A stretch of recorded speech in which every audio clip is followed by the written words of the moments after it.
महाराज जी के आज के विशेषांक में रक्षा सूत्र परिवार के सभी सदस्यों का हार्दिक स्वागत है। बाबा जी के भक्तों को राम राम। जब यह सब चल रहा था तभी एक दिन मुझे बहुत अंतरात्मा से अनुभव हुआ कि मेरा स्मरण बाबा जी कर रहे हैं और वे मेरे आने की प्रतीक्षा कर रहे हैं। यह अनुभव इतना अधिक हुआ कि मैंने उसी शाम कैंची जाने का निर्णय कर लिया। जब मैंने अपना निर्णय सुनाया तो दीदी ने 1-2 दिन रुकने के लिए कहा। मौसी माँ ने कहा कि यदि तुम चले जाओगे तो दीदी अकेली नहीं जा सकेंगी। तब मेरी माँ ने अंतिम शस्त्र का प्रयोग किया और कहा, बाबा जी ने कहा है कि घर कभी ना छोड़ो। तुम तो बाबा जी के साथ घर के बाहर कई बार गए हो, ना तो बाबा जी का कोई बुलावा ही मिला, अतः इस समय तुम्हारा जाना उचित नहीं है। उनके तर्क में बल था, किंतु उसी शाम कैंची जाने का मेरा निर्णय उससे भी अधिक बलवान था। उनसे मैं यही कह सका कि मुझे उनका बुलावा आया है।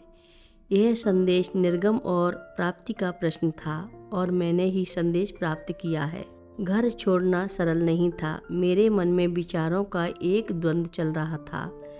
एक दिन और दबाव के सन्मुख झुककर घर पर रुके रहने का विचार, और दूसरी ओर बिना एक क्षण नष्ट किए उस बुलावे का पालन। ये विचार रात भर मुझे नींद में भी परेशान करते रहे, जिससे मैं सो नहीं सका था। क्या मैं गलत था? क्या बाबा जी वास्तव में मुझे स्मरण कर रहे थे? मैं बिना किसी चाक्षुष प्रणाम के इसे कैसे स्वीकार कर लूं? मेरे मन में अपराध भाव भी था। क्या मैंने बिना उनकी आज्ञा घर छोड़कर उनकी आज्ञा का उल्लंघन नहीं किया है? क्या मैंने आश्रम जीवन का आनंद उठाने के लिए बहाना नहीं बनाया है? मेरी मन स्थिति तब तक यही थी जब तक मैं हल्द्वानी में टैक्सी में बैठ नहीं गया। उस समय मैं केवल उस क्षण की प्रतीक्षा करने लगा कि कब मैं उनसे मिलूँगा। क्या वे मुझ पर गुस्सा होंगे क्योंकि मैंने माताओं की ओर करीब 6 वर्षों पूर्व उनके घर छोड़ने की आज्ञा का पालन नहीं किया था। मुझे यह विश्वास और साहस भी दे रहा था कि उनसे कोई बात अपरिचित नहीं है। वे स्वयं जान जाएंगे कि मैंने घर क्यों छोड़ा है। इसमें कोई संदेह नहीं था कि मैंने माताओं की आज्ञा नहीं मानी है, किंतु मैंने बाबा जी की आज्ञा का पालन तो किया था।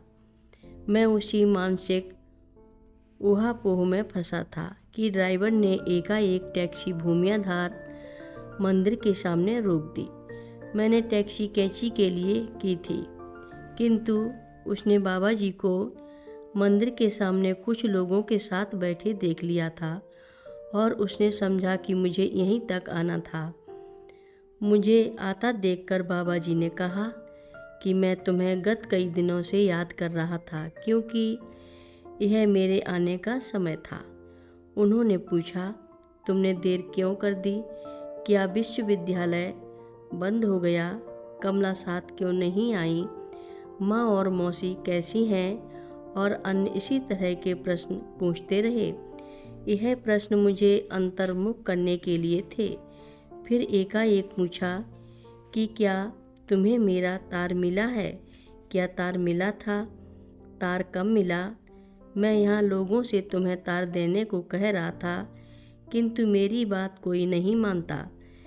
बिना किसी बात का विचार किए हुए मैंने यूं ही उत्तर दिया, हाँ मुझे तार मिला था। यह असत्य नहीं था और ना ही मैंने भूल की थी, क्योंकि तार इलाहाबाद में मेरे घर छोड़ते ही पहुंच गया था। बाबा जी ने मुझे भीतर चाय पीने और कुछ खा लेने के लिए भेजा। उसके बाद हम लोग टैक्सी में, जो हम लोगों का इंतज़ार कर ही रहे थे, कैंची चले गए। वहाँ पर चाय की प्रतीक्षा हो रही थी कि तभी सिद्धि माँ ने कहा कि बाबा जी मुझे याद कर रहे थे और यह कह रहे थे कि इस समय मुझे यहाँ आना चाहिए। देर होने लगी तब उन्होंने तार भेजा था। वह हम लोगों के पास बैठे बातें कर रहे थे कि 5 मिनट पहले ही एकाएक उठकर बाहर यह कहते हुए चले गए कि दादा आ गए हैं, दादा आ गए हैं। कथा लंबी है, आगे की कथा सभी भक्तों को अगले भाग में सुनाएंगे। हर रोज़ महाराज जी की कथाएं सुनने के लिए सभी भक्तों का धन्यवाद। सभी भक्त रक्षा सूत्र चैनल को सब्सक्राइब करें, शेयर करें और लाइक करें। घंटी बजाना ना भूलें। कमेंट बॉक्स में लिख भेजें, जय नीव करोरी बाबा जी महाराज। सभी भक्त मिलकर बोलो, नीव करोरी बाबा जी महाराज की जय जय बोलो। सिद्धि माता की जय जय बोलो।